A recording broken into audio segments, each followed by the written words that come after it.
I think the hardest part about building a castle in Sons of the Forest is that you have to deal with all of this stone. So when you make a mistake, you have to pull off each individual stone instead of just a whole block. Hey guys, it's Kevin from Base Legend, and I wanted to show off our latest mega build that I've been building in my free time. Very limited free time. This is our castle mega base, which has been inspired by a lot of the other builds that we've been talking about inside of our Discord, and then also during the chat, during the live streams as well. Let's dive into it with a full fly-through tour here. One of my favorite features on this base is the wall that wraps around this entire base. As you see, we're sitting right there on a lake. I'll go through one of the windows so you can check it out.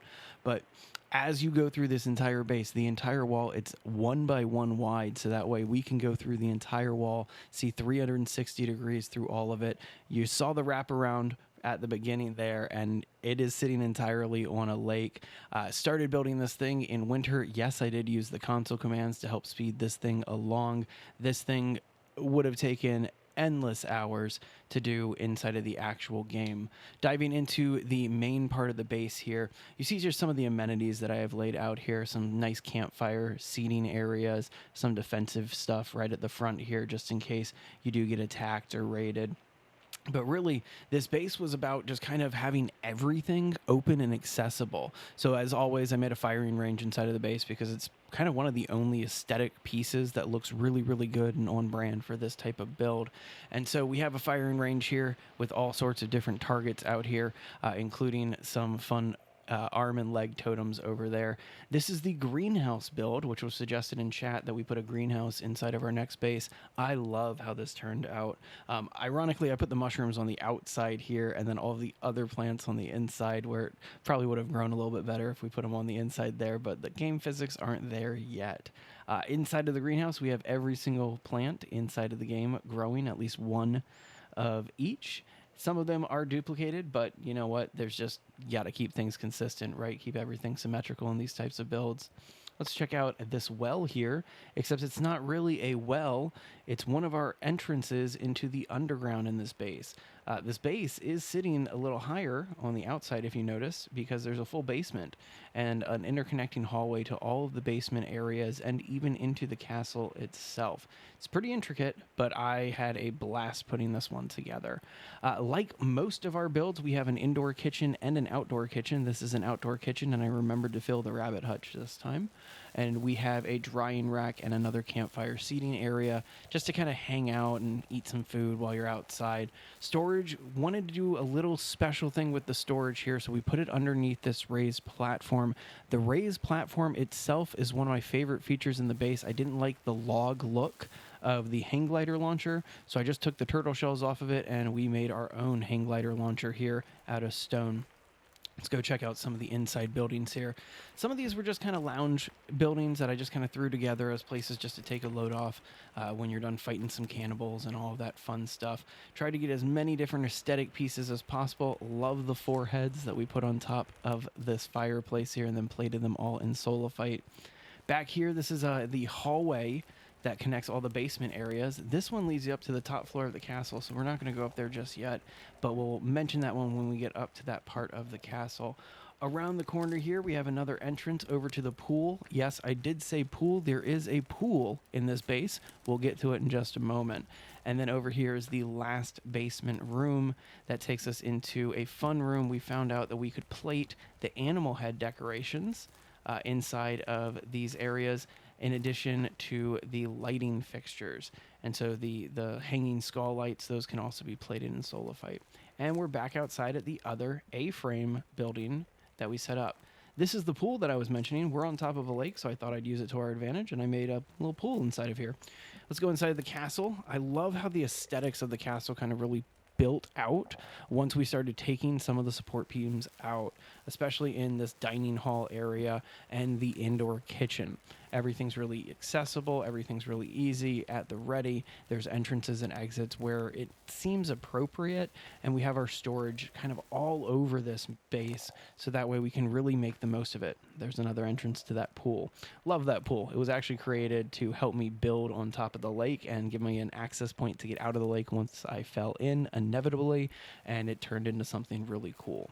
Upstairs, we'll call this the master bedroom because this is where the double bed is, along with some key items of storage and the teleportation device. Love plating that thing in gold. It just adds a nice little aesthetic as opposed to just being stones on stones. Over here, we just have a nice little seating area. Just put a couch inside of this 2x1 room. And then back here, we have more storage. This is actually the armor storage with all of the different types.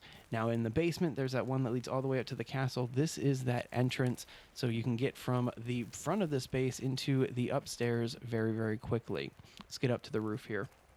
Another fireplace up here, but I do appreciate the raccoon that you can put as one of the animal decorations. Love that one. Got all of the Solifite generators and a few other of those devices. I know those are defensive tools, the bone tower repellers, but they just looked really cool up here on the roof. And there's the Solifite generator.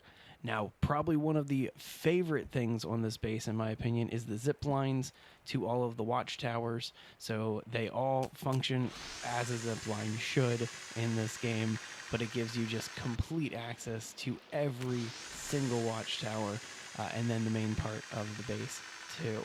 And then, of course, these watchtowers drop down onto the walls and just so on and so forth. So you can really get around this base as fast as you need to, showing off kind of as much as possible. Let's actually drop down into one of these towers here, and you'll see what I'm talking about. And go right out onto the wall so you can defend the wall. Let's check that out right now. And then I'll actually drop down so you can see just how accessible this base is. There's, again, another shot of the pool. Let's climb back this. Now, one of my favorite things is looking at this base at night, simply because of the amount of torches that we put up. The front of the base here, where all the defenses are, that has a lot of electricity, but for the rest of the base, I tried to avoid using as much electricity as possible to give it that really cool medieval look with all that flame effects. That's one of the reasons why you may have noticed the frame rate is a little jumpy with walking around this base, and the Solifite floor does render as we walk up to it. It's because it is just such a bulky build, but I just love how this looked with all of these torches laid out where you can kind of see everything in a very shadowy, dark way. Still had to, of course, put some crosses there to get some kind of decorations here. Sons of the Forest and Night Games, please put some extra decorations in the game so we can build out our bases even better. So let's go ahead and do another walking tour through this base and some of the spots we've already seen, but this time at night, so you can kind of just see the different aesthetic there. When I first started playing Sons of the Forest, I actually didn't know that much about how to work the electricity and get it done. I didn't really read the build book, that side of it that actually teaches you how to build. I just kind of dove right into it. And so my first builds were actually all torches, and I personally think that this aesthetic looks much better than the electricity, but the electricity is so much more practical and it does work so much better. So you tell me in the comments, let me know what you guys think of that. Wanted to also show you what this looked like underneath the surface. This is the underbelly of the base. And the amount of just columns and pillars and support beams that we had to lay out there to make all of this work. You'll actually notice some of the spots on the backside of the build here. So this is where we had that gold-plated moose. Back here is the underside of the pool, so you can kind of see how that all lays out. And then we'll go down underwater so you can just see exactly how massive this base is relative to the ground. But I wanted to do this whole base on water because it's a castle, right? You got to have a moat. During one of the live streams, we were actually experimenting with throwing some sharks in the water, but they ended up flying away from us, and so we couldn't put anything inside of the moat. But hopefully in the near future, there's one final shot of the base, and I wanted to show you the best defensive feature of this base. Couldn't do a drawbridge, but I made a self-destructing bridge with all of these grenade traps at the front here. So at this base, you can always keep the mutants out and just stay safe the entire time. Anyway, thanks guys for watching this one. Hit the like button, hit the subscribe button. Make sure to check out these builds if you want to see some more mega bases. And since he's our only member, special shout out to Major Killer. Thank you so much for being our first member. Memberships are now available on the channel. Thanks for checking us out, guys.